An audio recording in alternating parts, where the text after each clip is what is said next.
Our presenter is Jerry Flatka. She is a seasoned healthcare professional with over 30 years of experience from nursing to childbirth, education, and elder care. In 2022, she founded the North Idaho branch of Touching Hearts at Home, continuing her mission to provide compassionate, personalized support to families and seniors.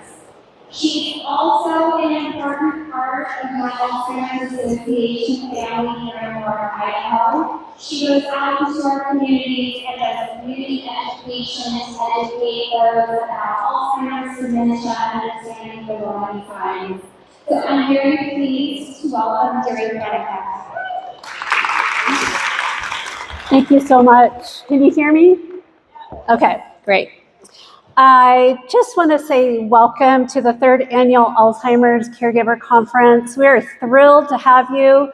The growth of this conference is just amazing. We're just thrilled.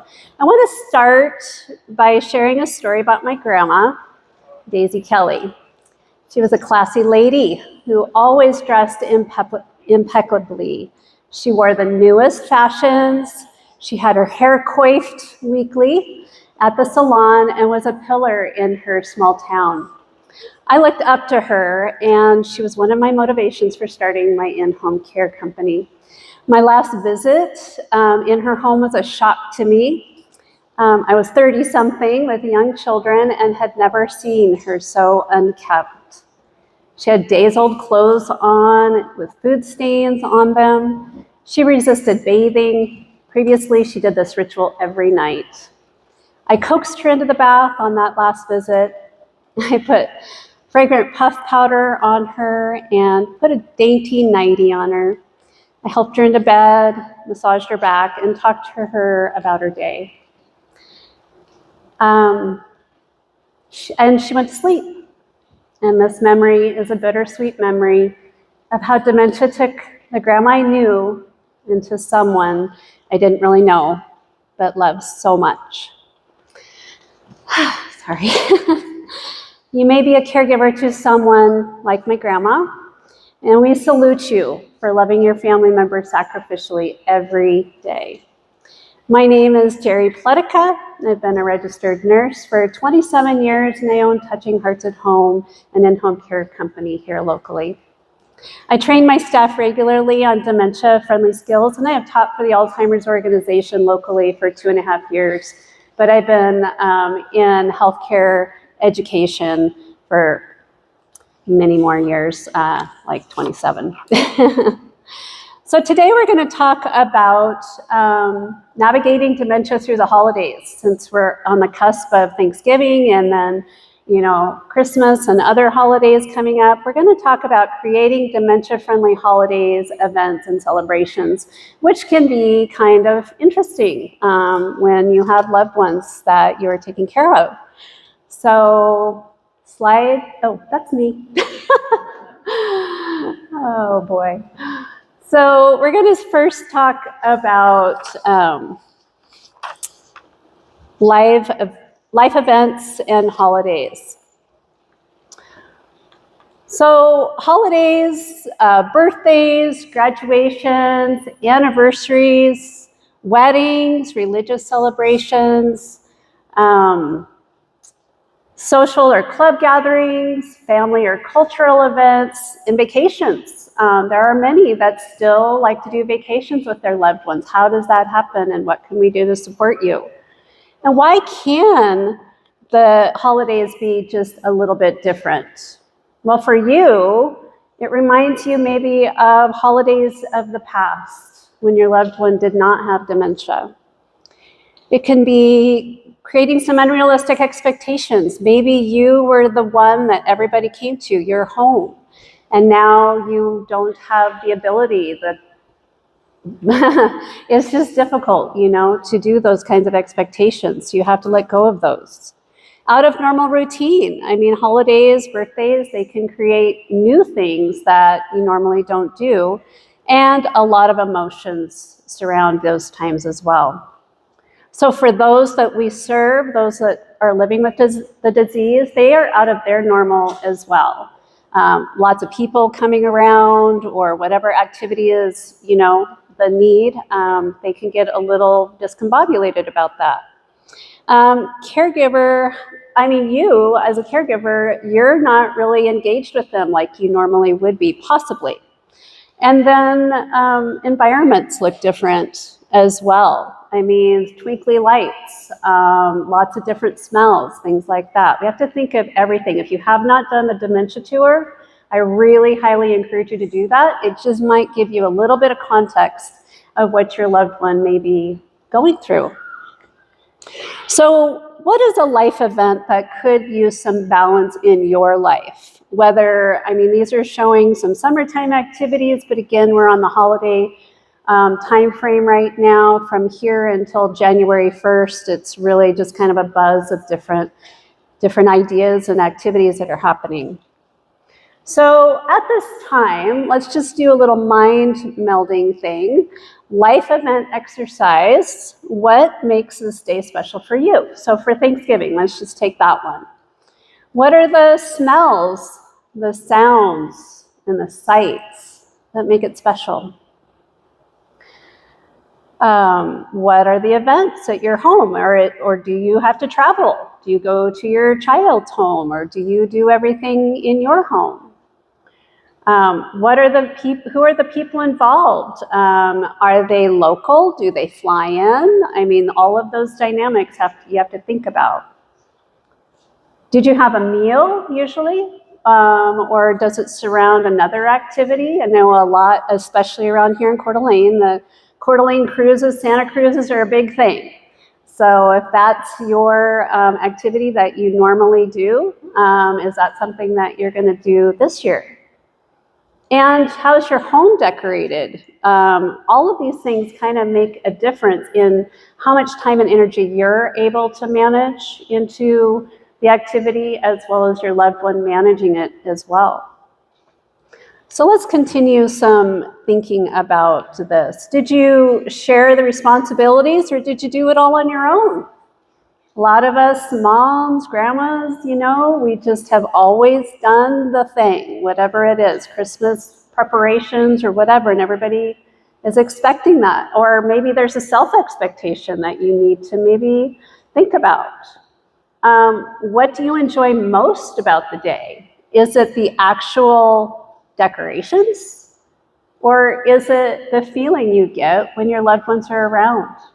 I always think whenever I'm around my family, that's always way more important to me than the things that we're doing.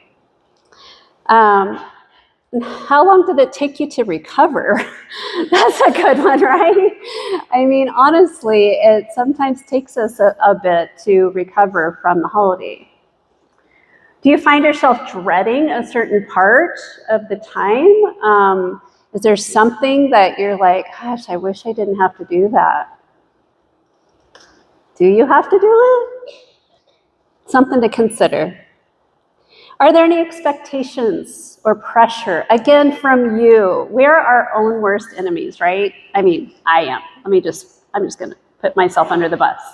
I am my own worst enemy when it comes to expectations. I always think that I need to do things, and often it's not what my family really wants to do so much. So it's something to consider. And then the family dynamics that need to heal. If there's any strain in families, that can really put pressure on you as well. So just kind of consider some of these things. And then think about your loved one that you serve. What is their routine? Is it going to be out of sorts for any holiday activities coming up? Can they manage, or do they need some extra help? Again, these are just things to think about. How much activity can they handle? Can they handle doing 2 or 3 or 4 activities in a day? Or is it better to just stick with one that's simplified? Do they do better in small groups or one-on-one? Or can they manage 3 or 4? Or sometimes holidays can get to 30 and 40 in your home, right? I've had that happen. How is the person's mobility and toileting? Is that something to consider? You may want to think about that as you go forward into your holiday planning. Does your loved one need some special food or anything else that they might need? Just consider these things, right? I'm not giving you expectations of what you need to do. Just think about that. Where's your loved one in their disease process? Are they early in their diagnosis? Are they in the mid-range where they're just, struggling with walking? Or are they in a wheelchair and really needing 100% care the whole time? Those are just some considerations to think about. So as we go further, we're going to talk about holiday tips for your loved one. So be comfortable with adjustments. Easier said than done.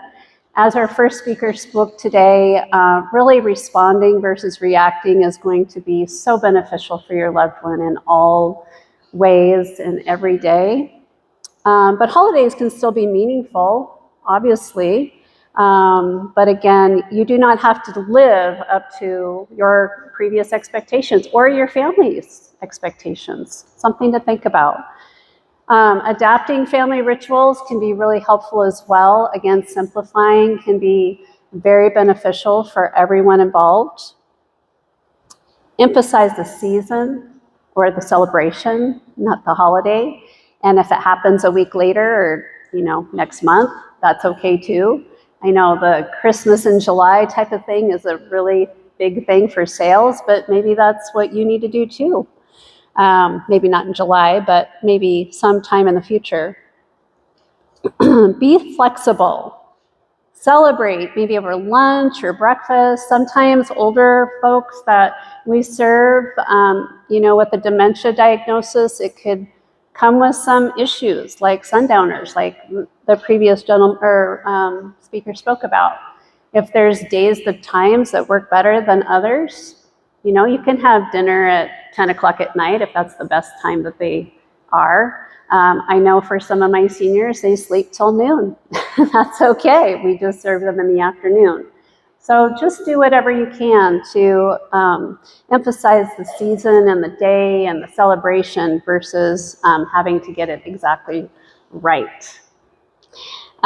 Set limits early and stick to them. I can't encourage you enough in your caregiving journey to do what works for you and your family. It's very noticeable when loved ones that are not caregiving give a lot of opinions. I talked to someone at my table earlier about how many opinions they get, and they're not in the caregiving journey themselves, so they don't always know what works for the loved one. So with your loved one that you have and that you serve, you want to consider involving them as much as you can.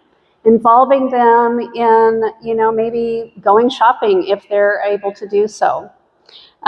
Maintaining the person's normal routine as much as possible. That's a really important item. Making sure that, breakfast is served at the appropriate time and, dinner plans, but maybe you can get, one item done for the day instead of 4 or 5 or 6. And that's kind of what causes the harried feeling in holiday time anyways, is how much we try to get done, which is almost superhuman. We put a lot of pressure on ourselves, especially in our society. Taking on too many tasks at one time can wear on you and your loved one. So if you decide to go doing Christmas lights, maybe, looking at Christmas lights one night or something, just do one house instead of, a whole neighborhood. Try to avoid situations that further confuse or frustrate them. I don't know what that is, but, and every day is a new level of frustration. We all have that possibly. So think about what their needs are alongside of what you would like to have experiences for your family. So activities and festivities. Sorry, I'm behind a slide. I apologize. So focus on the strengths and their interests. I've seen videos where some that used to be plumbers or some fix-it guys, get a little pack of nails and hammers, and their family breaks things daily so they can fix them. But you may need to have supervision for them. So as they are, helping in the kitchen, do what they can do, but with the supervision that they need. Including them in cooking and baking to their ability. Watching movies, maybe just having, the movies that they enjoyed in the past on in the background. They may or may not be able to sit through a movie, and that is totally fine. And listening to their favorite holiday music and reminiscing. Oh, do you remember when Uncle Joe did that at that Christmas event? Wasn't that hilarious? And he may remember for a moment. Your loved one may remember for a moment. And then we talked about the holiday displays as well. Now, the thing with holiday displays, for yourself, when you are putting lights up, consider if that is a triggering thing for them. In the past, if they enjoyed the flickery lights and lots of lights and things like that, that could have been fine. But it can be overstimulating. And again, I can't encourage you to the Dementia Cafe enough. Their sensitivity can really be heightened. So just be really aware that the things you used to do may not work for you this time. So on that note, looking at your prep and your safety ideas for going through holidays, and we're talking specifically for those that do Christmas, I'm thinking. We talked about the trigger for lights and things like that, but keeping decorations simple, avoiding clutter, decorations that are fragile, easily breakable. Maybe your glass ornaments can be put up for another season in life. Maybe less of that and more of the more sturdier things.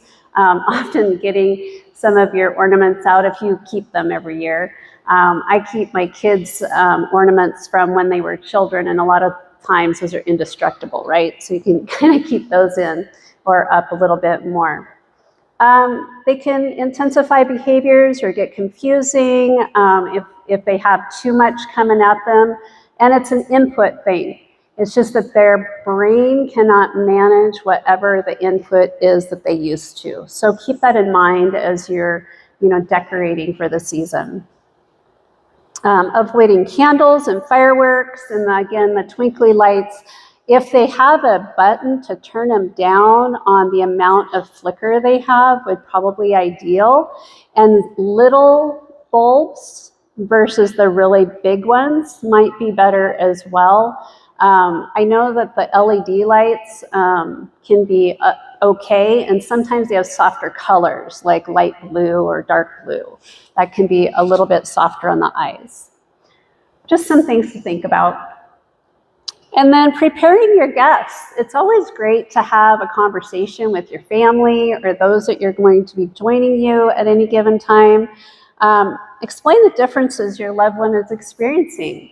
My loved one no longer can hear you as well, so you need to lean in. You don't have to scream, but lower tones. The higher you go, the less anybody can hear.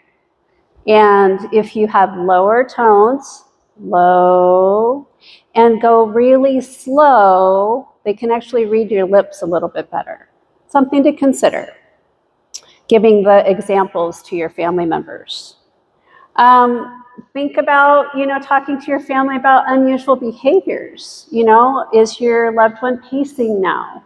Are they needing toileting more often? Do they, do something that's just out of the ordinary in normal society, I guess you'd call it? Let your family know so that they're not like, whoa, what do I do? The best ones that do the best with dementia are little people. They don't judge. They don't care. It's like, you're walking, I'm walking. You're going, I'm walking, and you'll see some really great connections with little people and those with dementia. It's really fun to see. Encourage visits, but again, pay attention to how many people are coming. Is it 1? Is it 10? Is it 20? Depending on what your loved one can handle, manage it that way. And then trying if you guests visiting with your loved one in a separate, quieter space. So if you do have a big group of people coming, give your loved one an area where they can be by themselves if it does become too much. And support them in that. Don't fight that process because this is a different year than it has been before. Next year may be another different year. So just being flexible if you can would be super amazing. You can also, tell them what's happening at any given time. They may not remember that they were going to, Sarah's house or Joe's house for the day. Just tell them, reorient them on a regular basis. So we're now at Joe's house. We're going to be sitting here for dinner for the next couple hours, just letting you know. And it might help remind them, oh yeah, that's where we're at. And if you need to feel like you need to do that again, that's okay. There's never a time that reorienting isn't a bad thing.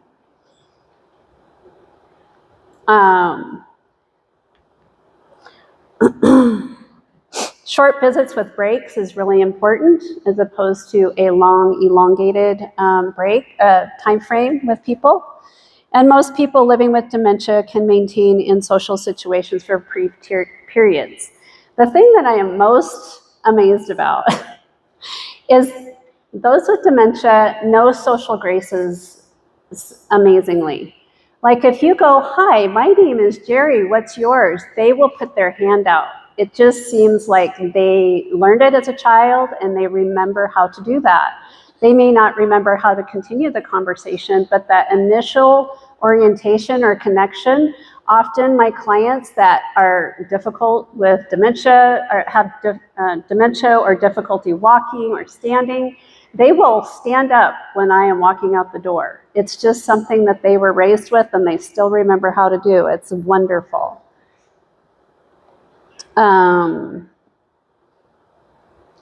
So the next thing is traveling. There are those that do like to travel over the holidays. Now, if you've ever listened to the news in the last week, it may be something you may want to reconsider because there's some flight delays in a lot of parts of the United States. But if you do choose to do that, you may want to look at the TSA website. It's pretty interesting. They have these Be Patient cards, and I just learned about this as I'm studying to do this particular discussion with you all. And the Be Patient card is something, it's a lanyard that can be worn, and it just basically gives the TSA and those in the airport and other like train stations what to do or be considerate of this person who may need a little bit more time. Keeping your plans simple, knowing that if your loved one needs toileting every couple hours, how can we plan for that? Do we need to get a sky cap so we can get to the gate on time? Do we need to get the walker ready, and what kind of walker? And do we have a cane that's available? Because once you get to the airplane itself, getting them onto the airplane takes a minute to happen. So just being sure that you have enough time to do that. Give yourself more than the 2-hour window that most people travel before they get to the airport. There are sunflower lanyard programs as well, and again, you can just Google these things online, but you can actually get a lanyard to put on your loved one and you, so people know that you are needing that. We're some colleagues here, Rhonda and some others, have done some other classes like the Savvy Caregiver that really talks about dementia-friendly environments, and the conversation continually needs to be discussed both in our communities as well as transportation and other areas. It's just an area that we just need more help to get the word out that these people need more help. It's just an ongoing process. So if you're getting, wary looks or something when you're doing transportation, let it go. It's not about them. It's what you guys are needing. You need to do what you need to do. Allow extra time, we've talked about that, and then check the travel recommendations and the websites and things like that, especially for delayed flights and things like that. There's nothing more frustrating than getting to the airport and realizing you have another 4-hour, 6-hour delay like I had a couple weeks ago. Had something else. Okay. So in the process of adapting gift giving, encourage useful gifts. What's useful for those that have dementia? Something they liked before. Maybe for a male that was a fix-it kind of guy, a tool chest. For a woman who liked to cook, maybe a few utensils that she hadn't had before. Things that were not appropriate in the past may be appropriate now. Associated with long-term memory. Even I've seen some fun things where people get little red wagons for their loved one, or something that kind of brings back those special memories from the past may be helpful. Easy to understand, easy to use, and kind of repeating gifts in that if something worked really well, say 2-3 months ago, and they no longer were, working with it or doing anything with, you can bring it back out, put it in a box, and say, here, might be brand new. It's something to consider. And then warn people about unsafe or difficult gifts. Okay, dangerous tools. Now, we've talked about, I keep honing in on males that were fix-it guys to get them, all the tools and things like that, if they can manage it. I've seen families have a board of like screwdrivers or, screws to screw things in, and I don't know all the things, but, drills, and all those things. And if they can do that independently, let them. I saw one person that actually broke their door handle every day. And Dad came in and fixed it every day. And it gave him some purpose. I love that. Purpose. I love the artwork. Purpose, right? If we give our loved ones purpose, sometimes behaviors go down. It's amazing. Complicated games, probably not a good idea. Anything that beeps or bleeps or anything like that, probably not a good idea. And again, telling your family members these things as well. Electronics, no, probably not a good idea. I always think of the remote control. Often I have seen where families, once they're done watching TV, they take the batteries and place them elsewhere, because it takes 5 seconds to undo the batteries and swallow. And who knows, their taste buds are a little bit different now. So keep that in mind and tell your family members electronics are probably not a good idea. Now, new pets, maybe not. I wouldn't get a puppy per se, but they do have these sensory animals. It's wonderful. I saw a little girl with a little doll today with a little bassinet thing. I think that'd be perfect for one of your loved ones if they were really nurturing back then, back in their past. A little kitty, a little doggy. They actually have these sensory ones that are electronic, and they feel and act and kind of stretch and do all the things as a little dog or a little cat. And some we've seen have them in their arms like all the time. It's pretty fun. Watching a video, fixing, sorry. What am I doing? Adapting gift giving. Okay. Sensory cat or dog, we talked about that. So other gift giving ideas. Medical alert bracelet. If I can say one thing, other than getting your trust together, which I did after watching a lot of families having a lot of struggles, I personally got my trust together. My kids know, my husband and I did that for them. I would encourage each one of you to get a medical alert bracelet for your loved one. You never know what the situation is. I assume a lot of you are with your loved one for hours a day. But that one time they get out without you, or that one time they get lost and become a silver alert on all of our phones. It's just not necessary. Put their name, their phone number, their address, their doctor's name on it. Any disease processes, if it's dementia or Alzheimer's or anything else like that, that would be very helpful if they do get lost. I encourage you to do that. Comfortably, easy to remove clothing, favorite music from the past, puzzles and games if they're able to do those, and do it together. I would say 50% of my clients over the years that have had dementia stopped eating because they had no one to eat with. So if you sit with them and eat, or you sit with them and do the puzzle, it becomes a social activity and they will be encouraged to do so. And if your loved one or a family member's like, what can I get Dad? Because he's got dementia, I don't know what to get him. Or do I get him anything? Just say, if you do the activity with them, if Tuesday is your day to come spend with Dad and bring that puzzle, then you can do that puzzle each time. And again, it's appropriate to what they're able to do.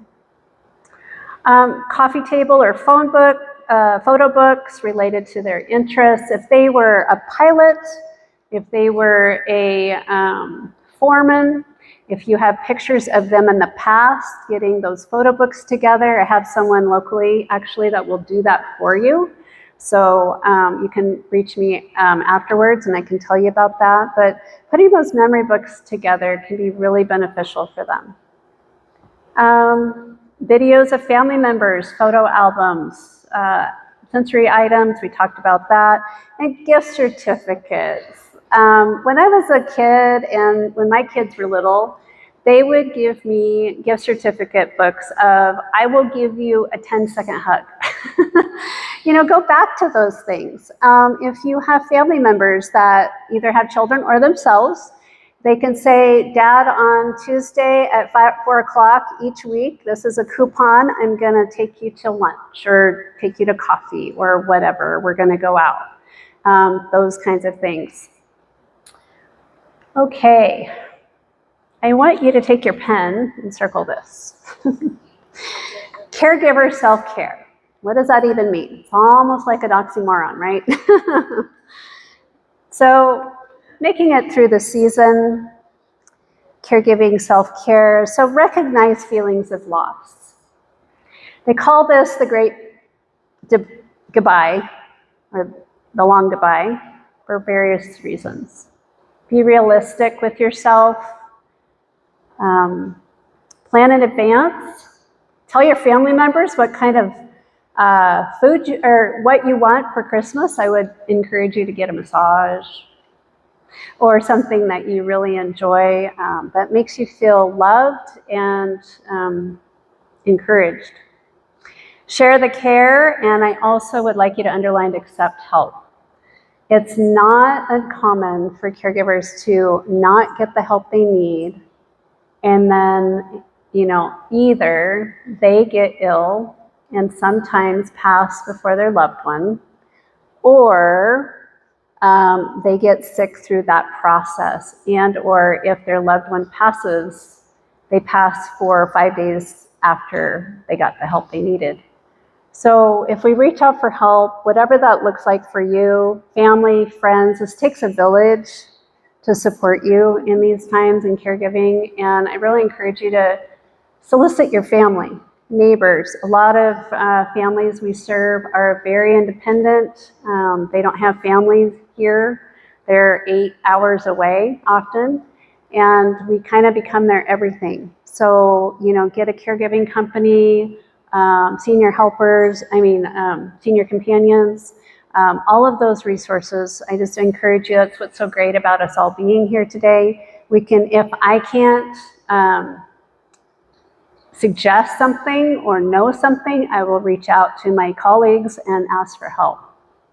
On the back on my table, I personally have a newsletter that I put out monthly or more about senior events in our area. So you're welcome to put your name on that with your email and I can get you on there. So manage your expectations. Don't expect family dynamics to change. That's just so hard. We do the best we can with, raising our families and having those crucial conversations when we need them. But sometimes families just don't do, the way that we would hope. So just do the best you can, and sometimes changing or expecting things to change may not happen. Be sensitive to the needs of your loved one. Always keep that in your mind. Solitude versus sociability, kind of, going back and forth with being social and giving yourself some solitude as well. Utilize all the resources we have here. Let yourself off the hook as well. There's a great book out there called Feelings Buried Alive Never Die. And it may not be the season right now for that, but at some point in time, getting some counseling or something like that may be very beneficial to you. And then also on the Alzheimer's Association website, there's an excellent, all the resources that are available. So keeping calm and carrying on, deep breathe and keep going. The holiday season is often a time when family and friends look forward to coming together. It can be a sad time though, and we know that. Take a deep breath, plan ahead, and adjust expectations. And so with that deep breath, if you can, give me a little levity here. Take a deep breath, and we're going to count to 5 in and out 6. Okay? Up 5. Hold.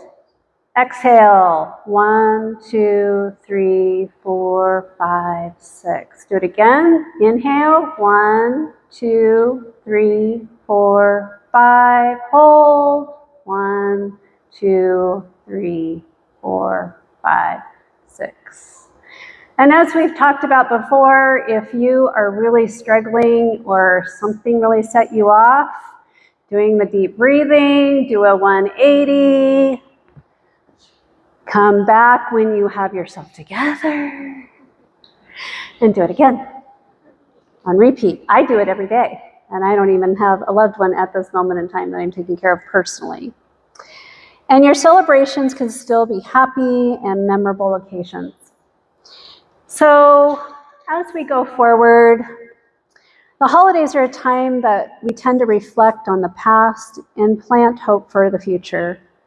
People that live with dementia cannot always reflect on the past year or the year to come, or the future is often difficult to face. However, as caregivers, we can treasure a few things. Our loved ones truly live in the moment. They enjoy what is happening right now without regret of the recent past or worry for the future. For us, the special visits will become our memories. It's about us and what our memories are going to be. So as you are sitting there, I would like you to take out your phones or write this somewhere very prominent. Alzheimer's Association has a 1-800 number. You can call it 24/7. Highly encourage you to do so. Call it 3 in the morning. My spouse will not quit doing whatever. What do I do? Please do that. I really encourage you. ALZ.org has a lot of resources as well. Highly encourage you to do that. If you haven't taken a picture, just write it down somewhere. Please utilize it. I went to a caregiver conference in January in Atlanta, and these people really are amazing that answer these phones. I just highly encourage you to take advantage of that. Bookmark that website as well. You have amazing support at your tables and in here. Get 1 to 2 phone numbers at your table before you leave today and call each other. At 4 o'clock in the afternoon, I don't know what to do. What are you doing? Or go to the support groups. We have support groups here locally. Please take advantage of those. And then take as many classes with Alzheimer's Association as possible. I teach in the community. I sometimes teach online. I love this organization for so many reasons, but today, seeing all your smiling faces here being like light bulbs and getting the help that you need, the real help you need, is what's really filling my cup today. So thank you for being a caregiver. May we all look forward to a peaceful holiday season, and you are not alone. Thank you.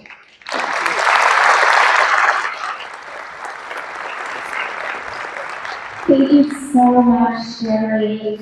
And in your purple